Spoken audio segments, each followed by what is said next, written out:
1626 Médias. Apprendre, transmettre et construire.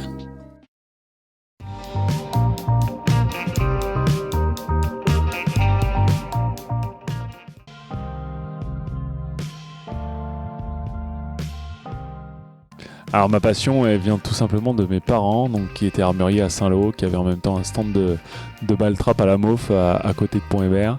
Et donc du coup, j'ai été baigné dedans étant petit, comme Obélix qui est tombé dedans, exactement la même chose. Donc voilà, je suis né sur un stand de tir.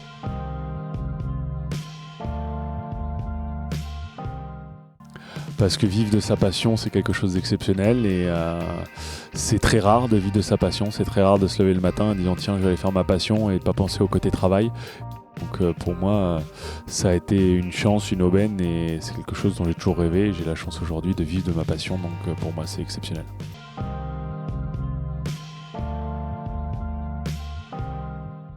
Vous me demandez de choisir deux grands sportifs français. Je vais quand même dire Teddy parce qu'il était porte-drapeau aux Jeux de Rio et c'était mes premiers jeux, donc Teddy.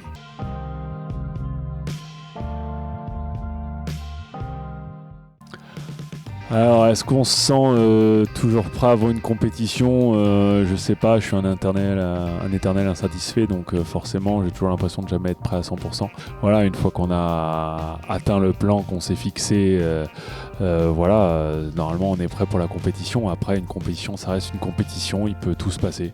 Le plan peut très bien se passer, comme il peut y avoir des accros dans le plan, et notamment pour la dernière, il y a eu un peu d'accros dans le milieu, donc voilà, ce qui me fait être à 2 points de la finale, donc voilà.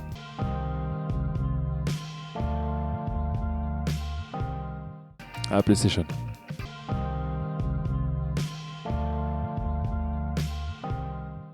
Moi j'aime bien toutes les chaînes de sport, donc alors généralement je vais dire même le groupe France Télévisions parce que c'est là où on a bien souvent des Français représentés, où on a aussi des sports un peu différents de montrer, c'est là où ils diffusent les Jeux Olympiques.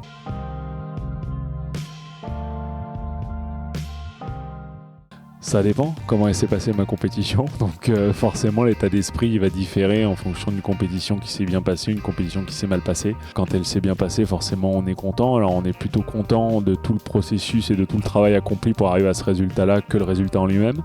Et puis quand ça s'est mal passé, forcément on a la déception, la frustration et on a tout de suite envie de retourner à l'entraînement pour corriger les choses qui n'ont pas été.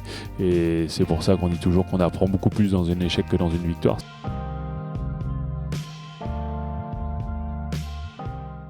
Alors, au-delà de faire les machines, laver le linge, dormir, c'est pas mal. Mais très sincèrement, c'est vrai que la toute première chose, c'est que je vais rechercher mon chien chez mon père. Donc, du coup, je retrouve mon chien et c'est pas mal.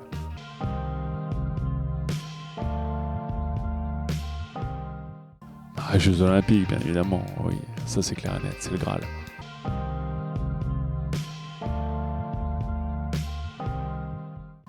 Mais toujours suivre ses rêves, ne jamais laisser quelqu'un vous dire que c'est pas possible, parce que tout est possible dans la vie, tout est atteignable, il faut juste travailler pour ça. Et des fois le parcours est vraiment semé d'embûches et c'est pas comme ça que c'est pas à cause de certaines embûches qu'il faut s'arrêter là, au contraire, c'est comme ça qu'on apprend et il faut vraiment poursuivre ses rêves et ses objectifs. Merci beaucoup.